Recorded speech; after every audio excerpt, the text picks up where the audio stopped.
આંગી લર્નિંગના બીજા એપિસોડમાં આજે આપણે જાણીશું પરમાત્માની આંગી શા માટે થવી જોઈએ. પરમાત્માની આંગી કરવાના આમ તો ઘણા બધા કારણો હોઈ શકે, પરંતુ તેમાં મુખ્ય કારણો પર આજે આપણે પ્રકાશ પાડીશું.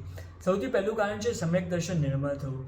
બીજું કારણ છે ચારિત્ર મોહનીય કર્મનો ક્ષય થવો. ત્રીજું કારણ છે પરમાત્મા પ્રત્યેનું આકર્ષણ વધવું. ચોથું કારણ છે પરમાત્માની આંગી કરવાથી આપણે પરમાત્માની સમીપ રહેવાનો અને પરમાત્માના સાનિધ્યમાં રહેવાનો ચાન્સ મળે છે. આવા અનેક કારણો હોઈ શકે છે. પરમાત્માની આંગી કરવાથી આપણું મનની શુદ્ધતા વધે છે, મનની નિર્મળતા વધે છે, આત્માની શાંતિ મળે છે. પરમાત્માની આંગી એક ક્રિએટિવ પ્રોસેસ છે. આ ક્રિએટિવ પ્રોસેસમાં તમે સતત અને સતત વિચારતા રહો છો કે પરમાત્માને ઉત્કૃષ્ટ રીતે રોજ નવી નવી આંગી કઈ રીતે બનાવો, જેને કારણે તમારો સ્વભાવ જ ક્રિએટિવ બની જતો હોય છે. આ ક્રિએટિવ સ્વભાવ બનવાને કારણે તમને વ્યવહારિક અને ધાર્મિક બંને દ્રષ્ટિએ તમને ફાયદો થતો હોય છે. તો આવી પરમાત્માની આંગી ક્રિએટિવ પ્રોસેસને દ્વારા તમારા સ્વભાવને તમે ક્રિએટિવ કરી શકો છો.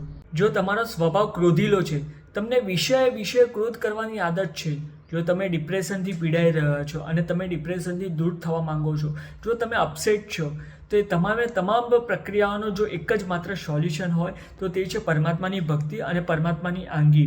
તો આવો સાથે મળીને આપણે પરમાત્માની આંગી શીખીએ, નિર્મળ ભાવથી પરમાત્માની ઉત્કૃષ્ટ ભક્તિ કરીએ અને આપણા મનના ભાવ, આપણી મનની નિર્મળતા, આપણી મનની શાતાને વધારીએ. બસ અમારા આંગી ગ્રુપનો એક જ ઉદ્દેશ્ય છે પરમાત્માની આ ઉત્કૃષ્ટ ભક્તિનો સ્વાદ દરેકે દરેક શ્રાવક શ્રાવિકાને ચખાડવો છે, દરેકે દરેક શ્રાવક શ્રાવિકાને આ આનંદને માણવો છે.